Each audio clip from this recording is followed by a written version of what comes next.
13 Februari 2026, Ketua Setiausaha Negara Tan Sri Samsul Azri Abu Bakar umum penubuhan Jawatankuasa Khas menyiasat dakwaan pegangan saham Ketua Pesuruhjaya SPRM Tan Sri Azam Baki. Jawatankuasa ini diketuai Peguam Negara Tan Sri Dusuki Mokhtar bersama Wan Ahmad Dahlan Abdul Aziz dan Johan Mahmud Merikan.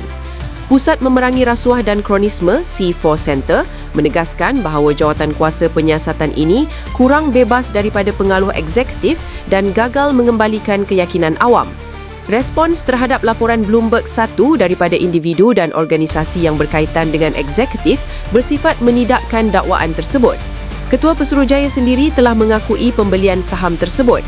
Antara respons yang dikeluarkan termasuk 10 Februari, SPRM nafikan laporan Bloomberg, kata ia mengelirukan dan tidak berasas.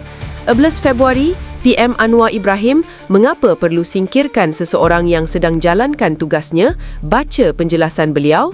12 Februari, Pengerusi Lembaga Penasihat Anti Rasuah Salim Fatihdin bertahan pengisytiharan aset Azam sebagai ikut prosedur.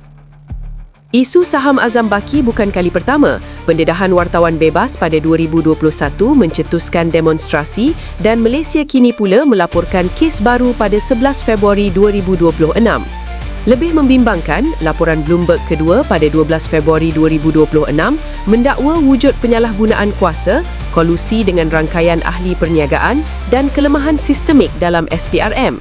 Namun, tiada tindakan kerajaan diumumkan untuk menyiasat dakwaan lebih serius ini. Rakyat Malaysia sekali lagi berdepan persoalan lama. Bolehkah institusi yang disiasat terus menyiasat dirinya sendiri?